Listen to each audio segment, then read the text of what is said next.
Hello, I'm Evangelist Alveda King, Director of Civil Rights for the Unborn with Priest for Life.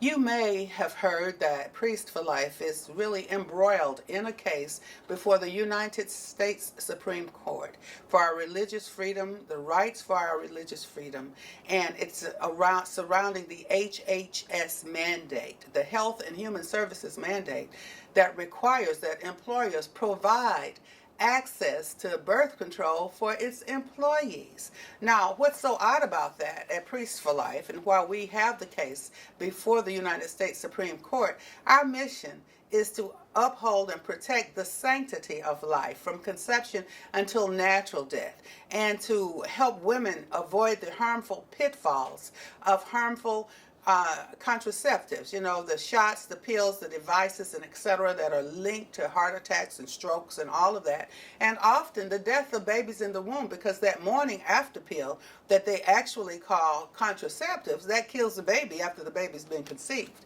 And so our own mandate to educate, inform, and activate people about the harmful impact of abortifacients and abortions is being violated. We're being required to participate in a process that would make that process of abortion even, and certainly harmful contraceptives, available to women.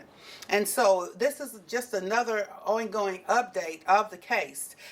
We did, of course, the case was heard again before the United States Supreme Court, and yet other alternatives and opportunities have been offered to Priests for Life, and the discussion is continuing to go on, asking us, well, if you just sign this little piece of paper, then that would let you off from having to provide the birth control and everything yourself. Well, that's still causing us to participate in the process. Janet Morana, who's co-founder of the Silent No More Awareness Campaign, which is part for Priests for Life, and she works very closely with Father Frank Pavone, the national director, and here I am as the director for Civil Rights of the Unborn, the niece of Martin Luther King Jr., daughter of his brother Reverend A.D. King, and my mom Naomi King.